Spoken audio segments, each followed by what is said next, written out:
Integration of 10x, integration of 10x का formula direct अगर याद हो सके तो log sec x plus c and minus log sec x plus c और minus log cos x plus c is the integration of 10x, all right, with respect to x.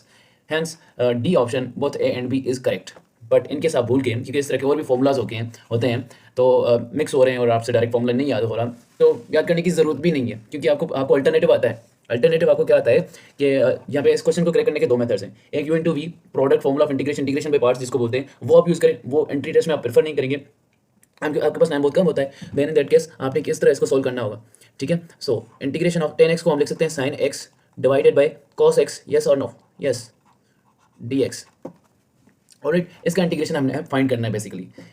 एक चीज़ मैंने आपको integration में पढ़ाई थी कि इंटीग्रेशन ऑफ फंक्शन का derivative divided by function itself f of x dx। अगर इस तरह का सिनेरियो है, यानी कि फंक्शन डिनोमिनेटर में हो और न्यूमरेटर में उसका डेरिवेटिव पड़ा हो, तो ओवरऑल इस फंक्शन की अगर हम इंटीग्रेशन लें तो रिजल्ट क्या बनता है, log ऑफ वो फंक्शन जो डिनोमिनेटर में पड़ा है। ठीक है, अब log जो है ना नेगेटिव वैल्यूज को एक्सेप्ट नहीं करता, इसलिए हम मॉडुलस लगा देंगे। सो log of f of x mod के अंदर plus c, constant of integration यहाँ पे लगा देंगे। सो यही चीज़ यहाँ पे करेंगे। ठीक है, हमें पता है कि यहाँ पे फंक्शन है cos x हमारा फंक्शन है, उसका डेरिवेटिव जो होता है वो माइनस साइन एक्स होता है। ठीक है, ऊपर तो हमारे पास साइन एक्स है, इसलिए हम क्या करेंगे, एक एक्स्ट्रा माइनस साइन अंदर मल्टीप्लाई कर देंगे, या फिर -1 अंदर मल्टीप्लाई कर देंगे और एक -1 बाहर रख देंगे, माइनस अगेन प्लस हो जाएगा। ठीक है, इसलिए -1 मैंने बाहर रख दिया और एक माइनस अंदर मल्टीप्लाई कर दिया है। अब मेरे पास सेम सिनेरियो है कि न्यूमरेटर में डेरिवेटिव है, डिनोमिनेटर में फंक्शन है। डिनोमिनेटर में फंक्शन cos x है, उसका न्यूमरेटर में डेरिवेटिव माइनस साइन एक्स है। तो इस तरह के केस में आप क्या करते हैं, माइनस पहले ही पड़ा हुआ है, इसका रिजल्ट क्या बनेगा, अब log ऑफ फंक्शन कौन सा है, cos x, so log of mod cos x will be the answer.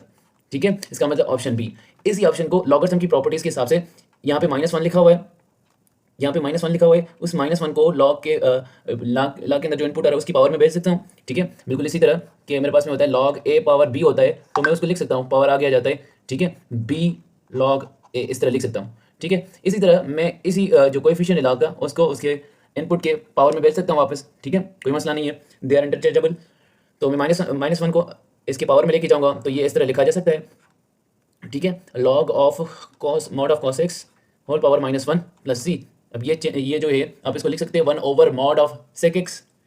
ठीक है, sorry 1 over mod of cos x, और 1 over cos x is equal to sec x, तो इसको डायरेक्ट हम लिख सकते हैं log sec x plus c mod के अंदर। This is the final result. So option A and B both are correct. हमारे पास डी ऑप्शन है जिसमें जो कि दोनों ऑप्शंस को कंसीडर कर रहा है। So correct option is option D, both A and B. This is how we solve and this is how we use our property. ठीक है, इंटीग्रेशन की ये प्रॉपर्टी हमने पढ़ी थी। ठीक है,